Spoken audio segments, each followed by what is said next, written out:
কিন্তু আপনার জন্য এত কিছু ব্যবস্থা করা হলো, এত ব্যবস্থা করা হলো, এই ব্যবস্থায় আপনি আসতে পারলেন না, তাহলে নিজকে কি মনে করা যায় যে আমি আসলে সৌভাগ্যবান ব্যক্তি না আমি অপমানজনক ব্যক্তি?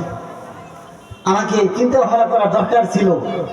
যা আজকে আমি একটি সুযোগ পেয়েছি, সময় পেয়েছি, আজকে রাতটা আমি আল্লাহর রাস্তে আল্লাহর জন্য আমি আজকে আল্লাহ তাআলাকে আমার রাতটাকে দিয়ে দিব, আল্লাহ তাআলার জন্য আজকে রাতটাকে সমর্থ করে দেব, এরকম আশা আমার করা দরকার ছিল। কিন্তু ঘুরে ঘুরে দেখা যায় যে কয়জন মানুষ আমরা মসজিদে গিয়ে নামাজ পড়ি, যে কয়জনের মানুষ আল্লাহ আল্লাহ করি, যে কয়জন মানুষ দিন নিয়ে চলি, যে কয়জন মানুষ দাড়ি নিয়ে থাকি, যে কয়জন মানুষ মাথার মধ্যে টুপি পরি, যে কয়জন মানুষ আলেম ওলামাকে অথবা কোরআন হাদিসকে মাদ্রাসা মসজিদকে একটু ভালোবাসি, ঘুরে ঘুরে দেখা যায় সেইগুলো মানুষ আর অন্য মানুষ এদিকে চাপে না। তারা কি মুসলমান না? তারা কি অমুসলিম? তারা কি মুসলমান নয়? তারা তো মুসলমান। সেই জন্য আমি একটা কোরআনে কারিম থেকে আয়াত পড়েছি, দুটো আয়াত পড়েছি এই আক্ষেপের উপরে। আসলে ওয়াজের নিয়তে না, আক্ষেপের নিয়তে। আক্ষেপ আক্ষেপ আফসোস কতভাবে উস্তাদ মাইকিং প্রচার করা হয়েছে, ওলামায়ে কেরাম আসবেন, ওলামায়ে হযরত আসবেন, তাদের ওলামায়ে কেরামে নবীজি সাল্লাল্লাহু আলাইহি সাল্লাম বলেন যে ব্যক্তি আমি দুনিয়া থেকে বিদায় নেওয়ার পরে কোরআন এবং হাদিসের বাহক অর্থাৎ ওলামায়ে কেরাম হযরত ওলামায়ে কেরামের চেহারাকে দর্শন করবে, সে যেন আমার পূর্ববর্তী যে সমস্ত নবী দুনিয়া থেকে বিদায় নিয়ে চলে গেছেন এই সমস্ত নবীদের চেহারা সে দর্শন করবেন। সুবহানাল্লাহ। ওলামায়ে কেরামের চেহারা দেখা মানে সেই জামানার আমাদের নবীর পূর্বে যত নবী দুনিয়া থেকে অতিবাহিত হয়েছেন, হযরতে আদম থেকে নিয়ে হযরতে ঈসা পর্যন্ত যত নবী দুনিয়া থেকে অতিবাহিত হয়েছেন, তামাম নবীকে দেখা যে কথা, হযরত উলামায়ে কেরামের চেহারা দেখা একই কথা। বলুন সুবহানাল্লাহ। উলামায়ে কেরামের দিকে চায় থাকবেন, আপনার একটা করে সগীরা গুনাহগুলো মাফ হতে থাকবে। বলুন সুবহানাল্লাহ। এই মাহফিলে আসবেন, নবীজি সাল্লাল্লাহু আলাইহি সাল্লাম বলেন যে ব্যক্তি মাহফিলের দিকে দিন শিখার জন্য, ইসলাম শিখার জন্য, কোরআন শিখার জন্য, হাদিস শিখার জন্য সে রাস্তাকে অতিক্রম করবে, রাস্তা দিয়ে আসবে, চলবে, আল্লাহ রাসূল সাল্লাল্লাহু আলাইহি সাল্লাম বলেন সাহালাল্লাহু লাহু তরিকান ইলাল জান্নাহ, আল্লাহ পাক রব্বুল আলামিন তার জন্য জান্নাতের রাস্তাকে সহজ করে দিবেন। সুবহানাল্লাহ। জান্নাতের রাস্তা সহজ করে দিবেন।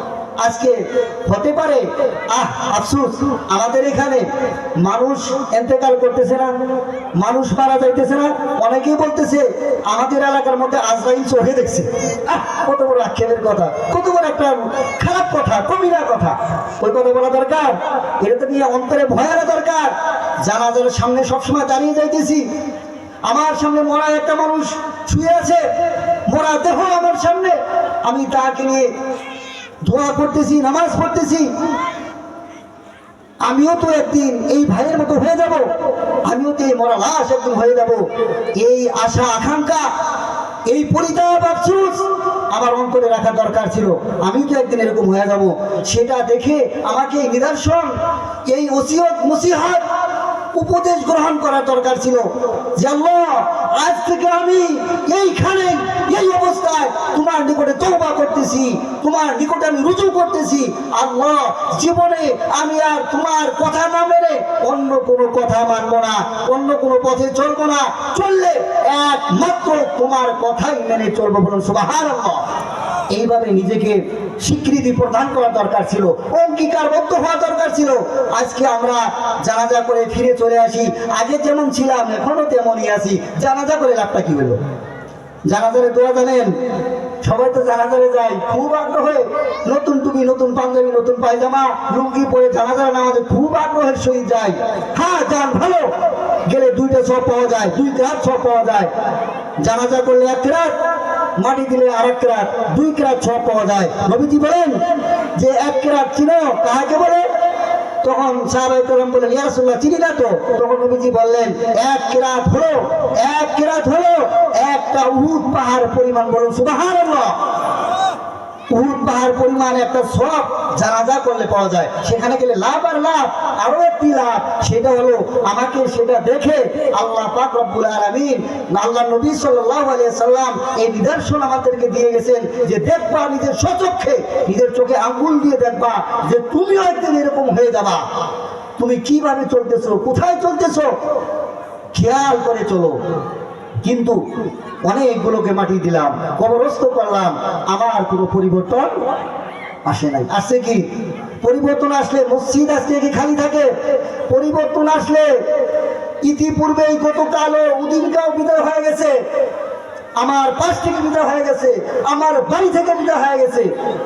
সেই সমস্ত মানুষ এখানে উপস্থিত আছি, আফসোস আমার পাশ থেকে বিদায় হয়ে গেল।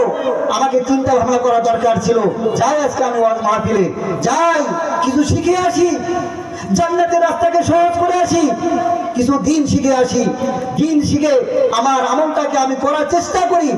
কিন্তু এদিকে নাই, এদিকে নাই, আফসোস। সেই জন্য আল্লাহ পাক রব্বুল আলামিন আপনাকে আমাকে দুনিয়ার মধ্যে পাঠাইছেন। ইতিপূর্বে অনেকেই আলোচনা করে গেছেন একটা উদ্দেশ্য নিয়ে। সেই উদ্দেশ্যটা কি? ওমা খালাকুল জিন্না ওয়াল ইনসা ইল্লা লিয়াবুদুন। আমি শুধুমাত্র জিন এবং ইনসান। ইনসান কাকে বলে? আপনাকে আর আমাকে। আমরা ইনসান, আমরা কি ইনসান? বলেন আমরা কি ইনসান? মানুষ, মানুষের আরবি হলো ইনসান। মানুষের আরবি কি? ইনসান। মুখস্থ রাখেন, মানুষের আরবি কি? ইনসান। এই ইনসানকে আল্লাহ সৃষ্টি করছেন শুধুমাত্র ইল্লা লিয়াবুদুন, তারা যেন আমার ইবাদতই করে। কি করবে তারা? আমার ইবাদত করবে, আর কোনো কিছু করবে না। আল্লাহ তার কোনো নির্দেশ দেয় নাই, শুধুমাত্র ওমা খালাকুল জিন্না ওয়াল ইনসা ইল্লা লিয়াবুদুন, তারা যেন আমার ইবাদতই করে।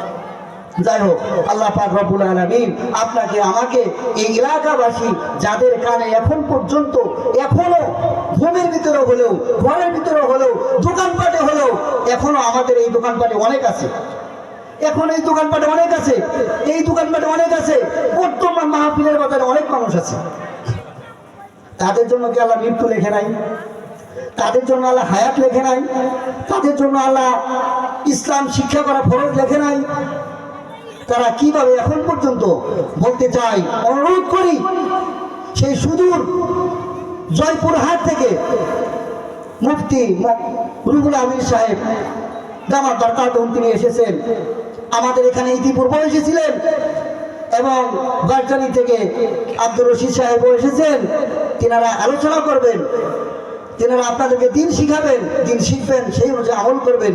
এই সমস্ত মেহমান যদি এসে দেখেন যে আমাদের মাহফিলের এই অবস্থা, মাহফিলের লোকজন নেই, তাহলে মনে করবে এটা আসলে এলাকা নয়, এটা মুর্দা এলাকা, মরা এলাকা। এই এলাকার মধ্যে মানুষ নেই, মুসলমান নেই, সবাই তো মুসলমানের সন্তান। তারা কি আমাদেরকে ভালো বলবে না খারাপ বলবে? আফসোস। আজকে আপনি আমি কিভাবে করবো সেটা কি? আমি অনুরোধ করব, আপনারা যারা এখন পর্যন্ত এদিক সেদিক আছেন, দয়া করে দয়া করে দয়া করে ইসলামকে, কোরআনকে, হাদিসকে মূল্যায়ন করার জন্য, সম্মান করার জন্য, ইজ্জত করার জন্য আপনারা তাড়াতাড়ি দয়া করে চলে আসুন। যারা শুয়ে আছেন, যারা ঘুমাচ্ছেন, ঘুম থেকে চলে আসুন। যারা দোকানপাটে আছেন, দোকানপাট ছেড়ে দিয়ে এখানে চলে আসুন। আজকের এই বাজার শেষ হয়ে গেলে পরবর্তীতে এই বাজার আর আসবে না। আসবে কি? আমার যে মুহূর্ত বর্তমানে শুরু হচ্ছে, এই মুহূর্ত আর ফিরে আসবে না, এই সময় আর ফিরে আসবে না। অতএব আপনারা যে যেখানে আছেন, অনুরোধ করব আপনাদের সন্তান হিসাবে, আপনাদের ভাই হিসাবে, আপনাদের আত্মীয় হিসাবে, এলাকা হিসাবে, আলেম হিসাবে আমি আপনাদের উপরে এই গর্জন অনুরোধ করি, আপনারা যে যেখানে আছেন অতি শীঘ্রই আপনারা সবগুলোকে ছেড়ে দিয়ে সাহাবায়ে কেরামদের মতো নবীজির কথার ডাকে যেরকম ভাবে সাড়া দিয়েছেন, আপনারা ইনশাআল্লাহ সেইভাবে আপনারা এদিক সেদিক থেকে ব্যতিব্যস্ত না থেকে অতি শীঘ্রই মাহফিলে চলে আসুন। যাই হোক, বলছিলাম এর আক্ষেপের কথা, আমি আলোচনা করেছিলাম আক্ষেপের জন্য। যাই হোক, আল্লাহ পাক রব্বুল আলামিন আপনাকে আমাকে আজকে এই পবিত্র এই মাহফিলে বসার মতো সুযোগ করে দিয়েছেন। এই জন্য সে মহান আল্লাহ পাক রব্বুল আলামিনের দরবারে সকলেই মিলে একটু সমস্যরে শুকরিয়া আদায় করে নেই, বলি আলহামদুলিল্লাহ। ঘুমায় গেছেন? কথাগুলো কি খারাপ বললাম? এটা আফসোসের কথা বললাম। কোরআন হাদিস থেকে বললে ওটা ভূমিকা, আলোচনা নয়। আফসোস, আমাদের কি অবস্থাটা, আমাদের কি অবস্থা। আল্লাহ পাক রব্বুল আলামিন আমাদের সকলকে মাফ করুক এবং আমাদেরকে কবুল করুক, বলেন আমিন। আল্লাহ পাক রব্বুল আলামিন কালামুল্লাহ শরীফের মধ্যে বলেছেন ইন্নাল ইনসানা লাফি খুসর। এর অর্থ কি? নিশ্চয়ই, ইনসান মানে মানুষ, লাফি লা মানে জন্য, ফি মানে মধ্যে, খুস অর্থ ক্ষতিগ্রস্ত। মানুষরা অবশ্যই ক্ষতিগ্রস্তের মধ্যে। আর এক আয়াতে আল্লাহ পাক রব্বুল আলামিন বলছেন, আচ্ছা এই আয়াতের অর্থ কি আমরা বুঝছি যে অবশ্যই মানুষগুলো ক্ষতিগ্রস্ত, মানুষ ক্ষতিগ্রস্তের মধ্যে আছে, মানুষ ক্ষতির কাজ করে, মানুষ অন্যায় কাজ করে, মানুষ খারাপ কাজ করে। এটা কার কথা? কথা বলেন, কার কথা? আল্লাহর কথা। এই সূরা সবাই চিনি না? সূরাতুল আসর চিনি কি? আসর চিনি সবাই? অল্প ছোট্ট ছোট্ট সূরার ভিতরে এটাও একটা ছোট সূরা। এটা হলো 3 আয়াত। কোরআন শরীফের মধ্যে 2টা সূরা আছে। কয়টা সূরা? 2টা সূরা, সবচেয়ে ছোট। একটা হলো সূরাতুল আসর আর একটা হলো সূরাতুল কাউসার। কয়টা সূরা? 2টা, সবচেয়ে ছোট, সবচেয়ে ছোট। এই 2টা সূরা একদম ছোট, আর এর চাইতে ছোট সূরা নেই। তার এটার সাথে আমাদের পরিস্থিতি আছে। আমরা চিনি না এই সূরা, কথা কয় না, চিনি তো সবাই? সূরাতুল আসর চিনি না? এই সূরাতুল আসরই আমি তেলাওয়াত করেছি। সূরাতুল আসরের প্রথম আয়াতে ওয়াল আসর, আল্লাহ পাক রব্বুল আলামিন আসর, আসর একটা নামাজের অক্তের নাম। চিনি কি সেটা? কোন সময় আসরে নামাজ হয়? বিকালে সূর্য ডোবার 1 অথবা 1.25 ঘন্টা পূর্বে, 1 ঘন্টা অথবা 1.25 ঘন্টা পূর্বে যে নামাজটা পড়া হয় তার নাম কি? আসর। তার নাম কি? আসর। বলা হয় আরবিতে সলাতুল আসর, সলাতুল আসর। আসর নাম দিয়ে আল্লাহ পাক রব্বুল আলামিন একটি সূরা নাযিল করেছে। তাহলে নামাজ আছে তো? নামাজ নাই। অর্থাৎ সলাতের বাংলা হলো নামাজ। সলাতের বাংলা কি? নামাজ। এক শ্রেণীর লোক আছে, আল্লাহ কি কোরআনের মধ্যে নামাজ পড়তে বলছে? তোমরা নামাজ পড়ো কেন? দেখাইতে পারবো কোন জায়গায় আছে? আহা, আমি হলাম বাংলাদেশি, আর কোরআন শরীফ নাজিল হয়েছে সৌদি আরবে আরবি ভাষায়। কি ভাষায়? আরবি ভাষায়। আরবি ভাষায় কোরআন নাজিল হয়েছে, সেখান কি আল্লাহ বাংলা বলবে? আল্লাহ বাংলা বলবে না ইংরেজি বলবে না হিন্দি ভাষা বলবে? যেখানে যেটা প্রযোজ্য, মালিককে ঠেকানো যাবে। আপনি এই কথা বললেন তো, এটা বলা যাবে মালিকের ইচ্ছা। মালিক যেখানে কিরকম ব্যবহার করতে পারে সেই ব্যবহারই করবে, বাধা দেওয়ার মতো কারো কোনো ক্ষমতা নাই। আমাদের গ্রামের মধ্যে বলে যে মালিকের আদেশ পাকা জানে মই, তাতে কোনো সমস্যা আছে? কোনো সমস্যা নাই। আল্লাহ পাক রব্বুল আলামিন পছন্দ করেন আরবি ভাষাকে, সেই জন্য আরবি ভাষায় কোরআন নাজিল করছে। আমাদের কোনো সমস্যা আছে? কোনো সমস্যা নাই। আল্লাহ পাক রব্বুল আলামিন কোরআন শরীফের মধ্যে সূরাতুল আসর নাযিল করেছেন। সেটা আসরের একটা অর্থ দিয়া, অর্থাৎ ওয়াল আসর, ওয়াটা হলো ওয়া আসমিয়া, আর আসর শব্দটা হলো সময়, অত আসরের একটা নামাজ অথবা সময়। আল্লাহ পাক রব্বুল আলামিন সময়ের কসম খেয়ে বলতেছে ওয়াল আসর, ওয়াল আসর। আল্লাহ পাক রব্বুল আলামিন সময়ের কসম খেয়ে বলতেছেন ইন্নাল ইনসানা লাফি খুসর। সমস্ত মানুষই নিশ্চয়ই ক্ষতিগ্রস্ত, তারা ক্ষতির মধ্যেই আছে, তারা ক্ষতি করে। দ্বিতীয় সূরাতুল আদিয়ার মধ্যে আল্লাহ পাক রব্বুল আলামিন বলেন ইন্নাল ইনসানা লিরাব্বিহি লাকানুদ। আল্লাহ পাক রব্বুল আলামিন বলতেছেন নিশ্চয়ই মানুষেরা, ইনসান অর্থ ইন্না অর্থ নিশ্চয়ই, ইনসানা অর্থ মানুষ, লিরব্বিহি তার রবের সঙ্গে, তাহার রবের সঙ্গে, লাকানুত নাফরমানি করে, নিমখহারামি করে। অর্থাৎ সঠিক অর্থ হলো এটাই যে নিশ্চয় মানুষগুলো তার রবের সঙ্গে, তার প্রভুর সঙ্গে নিমখহারামি করে, তার প্রভুর সঙ্গে নিমখহারামি করে। এখানে আল্লাহ পাক রব্বুল আলামিন বললেন মানুষগুলো ক্ষতিগ্রস্ত। আবার এই আয়াতে আল্লাহ পাক রব্বুল আলামিন বলতেছেন যে মানুষগুলো নিমখহারামি কাজ করে, নিমখহারামি করে। এই 2 আয়াতের 2টা অর্থ, 2 আয়াতের 2টা অর্থ, 2টা অর্থকে এক জায়গায় করলে একটাই হয়ে যায়, অর্থাৎ মানুষ ক্ষতিগ্রস্ত। তারপরে নবীজি বলেন মান ক্বালা লা ইলাহা ইল্লাল্লাহ ফাদাখালাল জান্নাহ। যে ব্যক্তি লা ইলাহা ইল্লাল্লাহ পড়বে আল্লাহ পাক রব্বুল আলামিন তাকে জান্নাত দিয়ে দেবেন। বলে সুবহানাল্লাহ। এক জায়গায় আমাদের হলো দুঃসংবাদ, আর এক জায়গায় হলো সুসংবাদ। সেই জন্য দুঃসংবাদ থেকে আমি কিভাবে বাঁচবো, বাঁচার উপায় নবীজি সাল্লাল্লাহু আলাইহি সাল্লাম বাতিয়ে দিলেন। সেটা নবীজি সাল্লাল্লাহু আলাইহি সাল্লাম বলতেছেন, যে ব্যক্তি লা ইলাহা ইল্লাল্লাহ পড়বে, আল্লাহ পাক রব্বুল আলামিন তাকে জান্নাতে প্রবেশ করে দেন। বলুন সুবহানাল্লাহ। এই ব্যাপারে এই হাদিসটা নবীজি সাল্লাল্লাহু আলাইহি সাল্লাম কখন বললেন? নবীজি সাল্লাল্লাহু আলাইহি সাল্লাম বুখারীর বর্ণনায় হযরতে আবু হুরায়রা রাদিয়াল্লাহু তাআলা আনহু বর্ণনা করেন। হযরতে আবু হুরায়রা রাদিয়াল্লাহু তাআলা আনহু হযরতে নবী করিম সাল্লাল্লাহু আলাইহি সাল্লামের ছোট যুগের একদম ছোট সাহাবা ছিলেন। ছোট থেকে নবীজি সাল্লাল্লাহু আলাইহি সাল্লামের সঙ্গে উঠা বসা করতেন। নবীজি সাল্লাল্লাহু আলাইহি ওয়াসাল্লাম হযরতে আবু হুরায়রাকে এত মহব্বত করতেন, এত ভালোবাসতেন, তার নাম ছিল আরেকটা, কিন্তু নবীজি সাল্লাল্লাহু আলাইহি ওয়াসাল্লাম তাকে নাম রাখতেন আবু হুরায়রা। আবু হুরায়রা অর্থ হলো বিলাইয়ের বাপ। আবু হুরায়রা অর্থ বিলাইয়ের বাপ। নবীজি আবু হুরায়রা বলছেন, সাহাবায়ে কেরাম আবু হুরায়রা বলা শুরু করে দিয়েছেন। অর্থাৎ নবীজি যেটা বলছেন এটাই বরকত, নবীজি যা বলবেন এটাই মঙ্গল, আর কোনো নাম বলা যাবে না। সেই জন্য এই হাদিসটা নবীজি কোথায় বললেন? একদিন হঠাৎ করে নবীজি সাল্লাল্লাহু আলাইহি ওয়াসাল্লাম মসজিদের মধ্যে নেই। সাহাবায়ে কেরাম হয়রান হয়ে গেলেন, পরেশান হয়ে গেলেন। ব্যাপার কি? নবীজি কোথায় গেলেন? নবীজিকে তো পাইতেছি না। সাহাবায়ে কেরাম এদিক সেদিক দৌড়াইতে লাগলেন।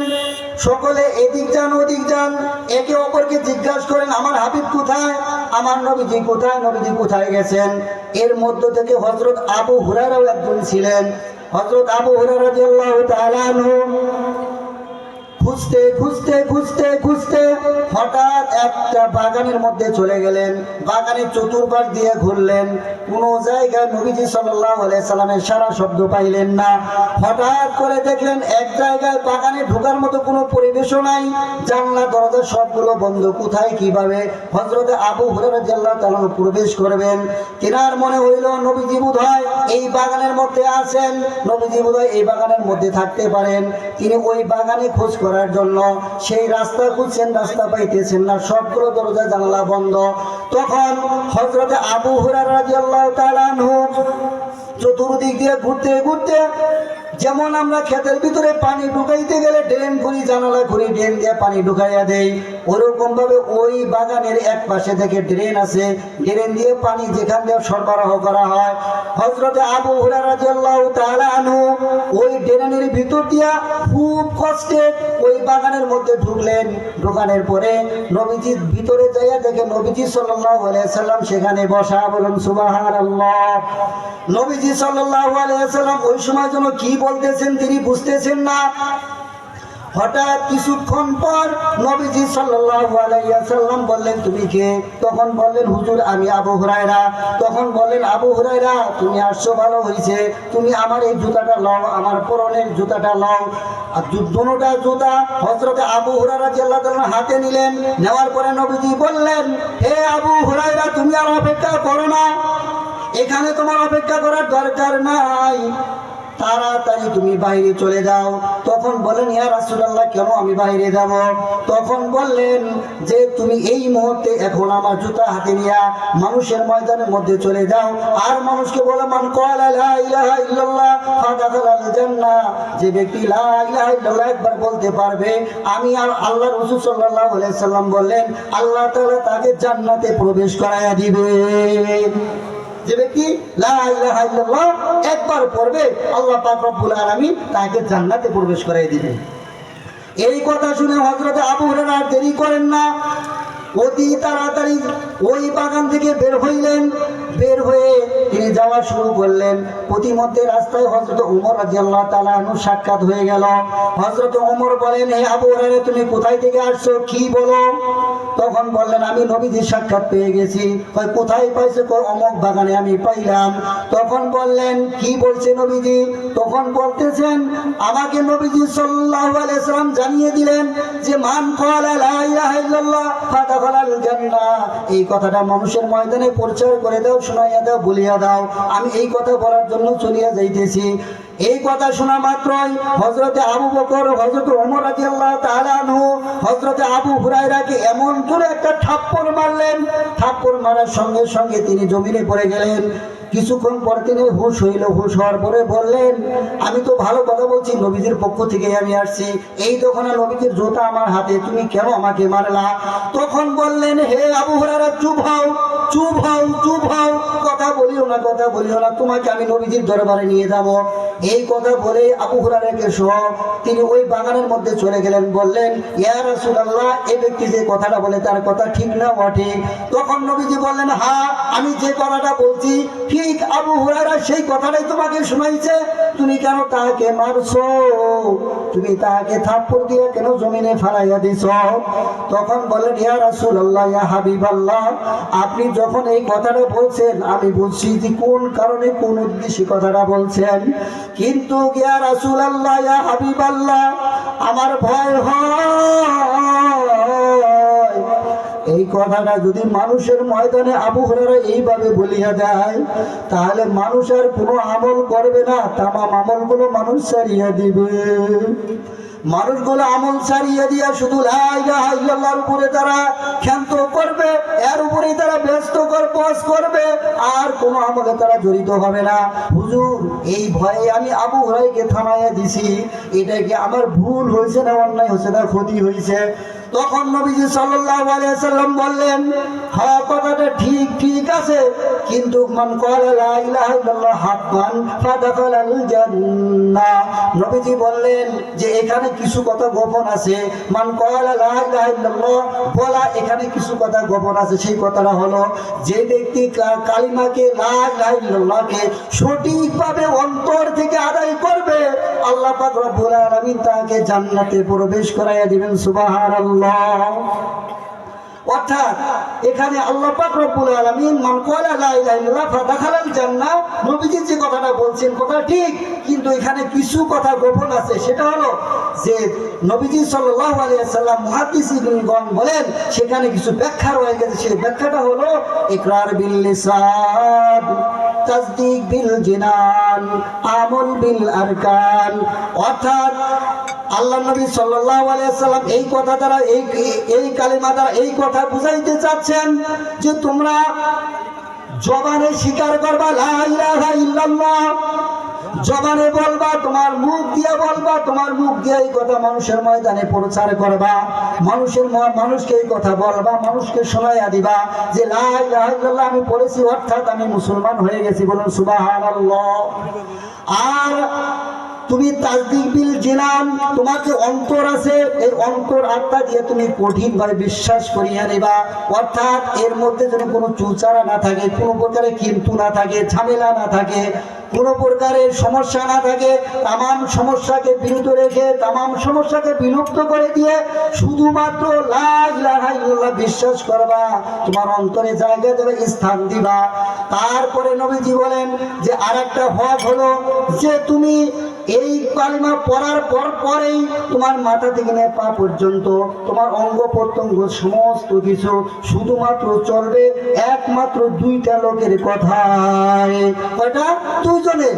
একটা হলো লা ইলাহা ইল্লাল্লাহ মুহাম্মাদুর রাসূলুল্লাহ, একটা হলো আমাদের রব, আর একটা হলো আমাদের নবী রাসূল। এই দুইজন লোক যেভাবে তোমাকে চলতে বলে সেইভাবে তোমার অঙ্গ প্রত্যঙ্গ, তোমার বডি দেহ তামাম অঙ্গ প্রত্যঙ্গ সেইভাবেই তুমি চালাইবা। এই জন্যই বলা হয়েছে আমল বিল আরকান, অর্থাৎ তোমার অঙ্গ প্রত্যঙ্গ দ্বারা আমল করিয়া চলবা। সেই জন্য আল্লাহ পাক রব্বুল আলামিন বলছেন ইন্নাল ইনসানা লাফি খুস, মানুষগুলো ক্ষতিগ্রস্ত।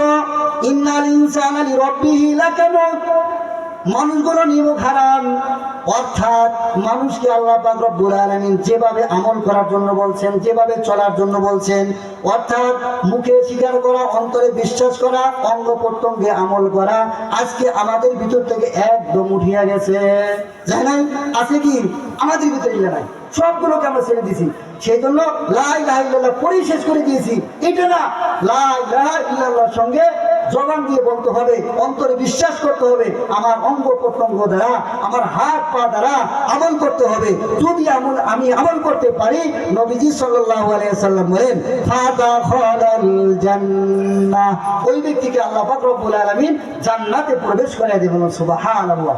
তাহলে আমরা কয়টা কাজ করলে জান্নাতে যেতে পারবো? তিনটা কাজ। কয়টা কাজ? তিনটা। একটা হলো মুখে বলা, আর একটা অন্তরে বিশ্বাস করা, আর একটা হলো আমল করা। কয়টা?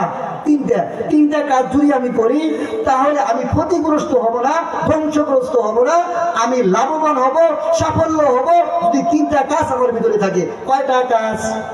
বলেন কয়টা কাজ? তিনটা কাজ। কয়টা কাজ? তিনটা কাজ।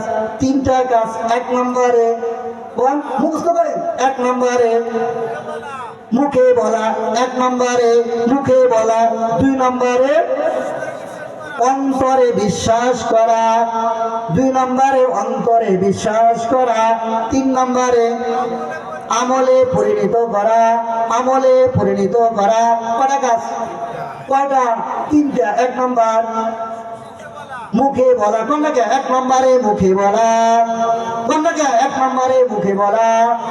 দুই নম্বরে অন্তরে বিশ্বাস করা, তিন নম্বরে কাজে পরিণত করা। এই তিনটা কাজ যদি আমরা করতে পারি তাহলে আমাদের লা ইলাহা ইল্লাল্লাহ পড়া সঠিক। আর যদি তিনটা কাজ ঠিক না হয়, তিনটা কাজ আমি বাস্তবায়ন না করতে পারি, তাহলে আমার এই কালিমার কোনো দাম নেই। সেই জন্য আজকে আমাদের অবস্থা এরকম, সেই জন্য আমরা ক্ষতিগ্রস্ত। আল্লাহ পাক রব্বুল আলামিন আমাদের সকলকে কালিমার হক অনুযায়ী, কালিমার যেটা চায়, কালিমা কালিমা আমার কাছে যাহা চায়, যেভাবে চায়, যেখানে চায়, সেখানেই কালিমার হককে আদায় করার জন্য আল্লাহ পাক রব্বুল আলামিন আমাদের সকলকে তৌফিক দান করুক। সকলে বলি আল্লাহুম্মা আমিন। আজকে দোয়া মাহফিল, বেশি বেশি দোয়া করা দরকার। নবীজি বলেন আদ-দুআউ হুয়াল ইবাদাত, দোয়াই ইবাদত। তাহলে একটু আমরা দোয়া করতে পারি না? দোয়া করতে পারি কি? দোয়া করা দরকার আছে না? দোয়া ছাড়াই আজকে আমরা সাফল্য অর্জন করতে পারবো না। দোয়া যত বেশি হবে তত বেশি মানুষ আল্লাহর নৈকট্য লাভ করতে পারবে। দোয়া থাকবে না, মানুষ মরা দেহের মতো হয়ে যাবে। আল্লাহ পাক রব্বুল আলামিন আমাদেরকে বেশি বেশি করে দোয়া করার তৌফিক দান করুক। সকলে বলি আল্লাহুম্মা আমিন। আর একটি কথা হলো, পবিত্র মাহে রমজান আর কয়দিন? কথা বলেন, কয়দিন আছে? সামনে অল্প কয়দিন, সামনে আছে অল্প দিন। ভেবে চিনতে রমজান মাসের রোজাগুলো রাখার চেষ্টা করুন। তাহলে সামনে অল্প দিন আছে, অল্প দিনের ভিতরেই আমাদেরকে প্রস্তুতি নিতে হবে। অর্থাৎ বর্তমানে মাস হলো কি মাস? বর্তমানে কি মাস? রজব, তারপরে শাবান, তারপরে রমজান। এর জন্য প্রস্তুতি গ্রহণ করতে হবে। এইভাবে নবীজি শিখাইছেন আল্লাহুম্মা বারিক লানা ফি রজব ওয়া শাবান ওয়া বাল্লিগনা রমাদান। এই সময় দোয়া হলো এটা। সেজন্য বেশি বেশি করে আল্লাহর কাছে এই দোয়াটা করবেন, হে আল্লাহ, আমাকে পবিত্র মাহে রমজান পাওয়ার জন্য তুমি আমাকে রজব আর শাবান মাস পেরিয়ে সেই পবিত্র মাসে আমাকে পৌঁছায় দিন। সকলে বলি আল্লাহুম্মা আমিন। রব্বানা আতিনা ফিদ দুনিয়া হাসানা ওয়া ফিল আখিরাতি হাসানা ওয়া কিনা আযাবান নার। রব্বিরহামহুমা কামা রাব্বায়ানি সাগীরা। এভাবে আল্লাহর কাছে দোয়া করা। সকলে একটু দরুদ শরীফ আল্লাহুম্মা সাল্লি আলা সাইয়্যিদিনা ওয়া নাবিয়িনা ওয়া শাফিঈনা ওয়া হাবিবিনা ওয়া মাওলানা মুহাম্মদ সাল্লাল্লাহু আলাইহি ওয়া আলা আলিহি ওয়া আসহাবিহি ওয়া বারাকা ওয়া সাল্লাম। সকলে একটু ফালিয়াদাহাকু কলিলা ওয়া ইয়াবকু কাসীরা। আমরা একটু দোয়া করব, যেহেতু এখানে আমার দাদির কবর আছে, এখানে ভাইয়ের দাদা দাদি সবাই আছে। সামনে কবরস্থানে অনেকগুলো মানুষকে দাফন করছি। আচ্ছা, এখানে আমরা যারা আছি সবার একজন না একজন এই কবরস্থানে নাই আছে কি? তাদের জন্য কোনো সময় দোয়া করার সুযোগ পাইছি? 2 মিনিট একটু দোয়া করব, চোখের পানিগুলো ছেড়ে দিয়ে আল্লাহ পাক রব্বুল আলামিন করে কাঁদবেন যে আল্লাহ, দুইটা জিনিস চাই, একটা হলো আমার পরিবর্তন, আরেকটা হলো আমার বাবা মার কবরের পরিবর্তন। সুবহানাল্লাহ। পারবেন ইনশাআল্লাহ? পারবেন? সকলে রেডি তো ইনশাআল্লাহ? আল্লাহুম্মা আমিন। রব্বানা যালামনা আনফুসানা ওয়া ইল্লাম তাগফির লানা ওয়া তারহামনা লানাকুনান্না মিনাল খাসিরিন। আর রব্বুল আলামিন, মাবুদ গো, আমরা যারা এই মাহফিলে উপস্থিত হয়েছি, ইয়া আল্লাহ, কেউ তো মাটি ফেটে জমিনের মধ্যে জমি